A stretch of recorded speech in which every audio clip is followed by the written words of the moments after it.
Oi, galera! Vamos continuar falando sobre a cutia e de que forma ela é importante para a natureza, né? Na atividade anterior, nós falamos que os animais são importantes para manter o equilíbrio do meio ambiente, da natureza. E agora, em geografia, nós vamos explicar o porquê que a cutia precisa ser protegida também.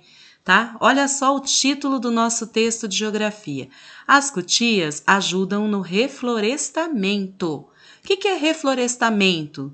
Nascimento de árvores, tá? Ou seja, cai uma árvore, precisa ter outra no lugar. A cutia ajuda no reflorestamento. Professora, como assim? Vou ler o texto, vocês prestem atenção, façam a leitura junto comigo para a gente poder entender melhor isso aí, tá? Olha só, as cutias são mamíferos roedores, certo? Que gostam de comer frutos.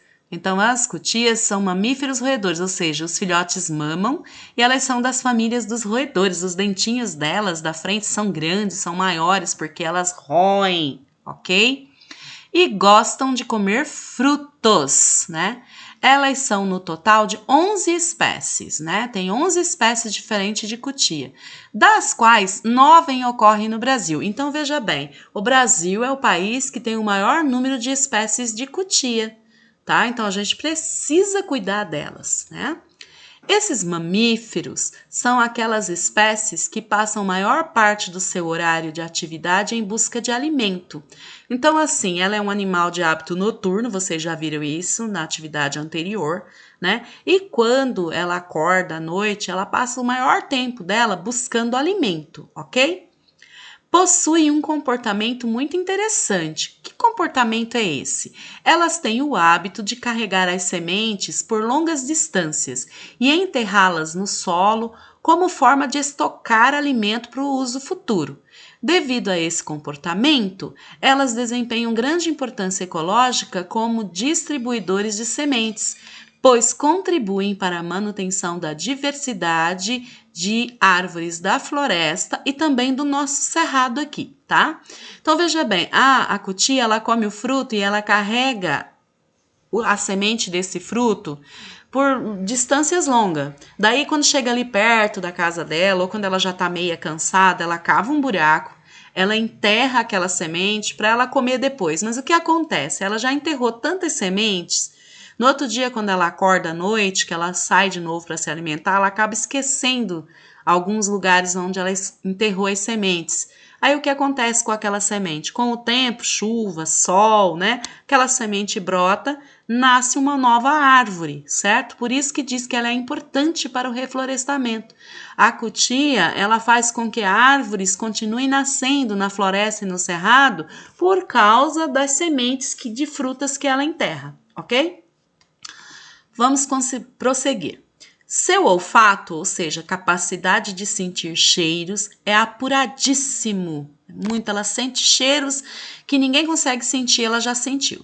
E auxilia na procura de alimento, então ela sabe onde ela vai achar frutas por causa dos cheiros, e na comunicação entre os indivíduos, por meio das secreções deixadas no ambiente. Ou seja, uma cutia, ela não reconhece a mamãe, o papai, os irmãos dela, o marido, a esposa dela, por causa da aparência, porque afinal de contas elas são todas iguais, né?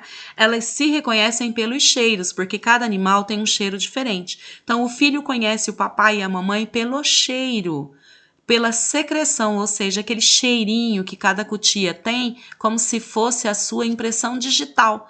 Cada um de nós tem uma impressão digital diferente na ponta dos dedos, né?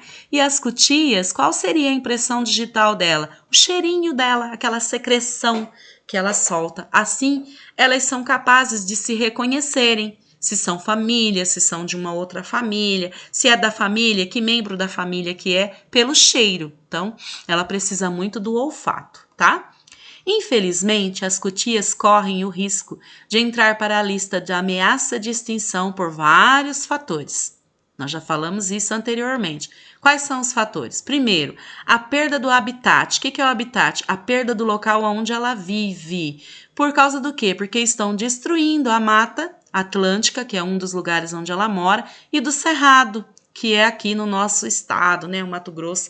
Por que está destruindo o cerrado? Para fazer as plantações, cada vez mais se destrói o cerrado e se coloca a plantação de arroz, milho, soja e outras coisas no lugar. E aí a cutia, que mora no cerrado ou na Mata Atlântica, está perdendo a sua casa, está perdendo seu habitat. Então, muitas vezes elas morrem queimadas, né, soterradas, porque elas têm lá a oca delas, né, a toca delas que é no chão, aí passa aquelas máquinas derrubando tudo em top e ela morre ali soterrada, né, então está acabando com elas, fazendo com que elas entrem em extinção.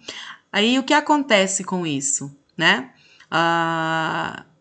Ela também fica sem lugar para se alimentar, ela acaba ficando isolada em pequenas áreas, o alimento acaba e ela acaba morrendo de fome também, tá? Isso é um grande problema. O segundo problema é a caça, já que a sua carne é considerada pelos caçadores de boa qualidade para consumir.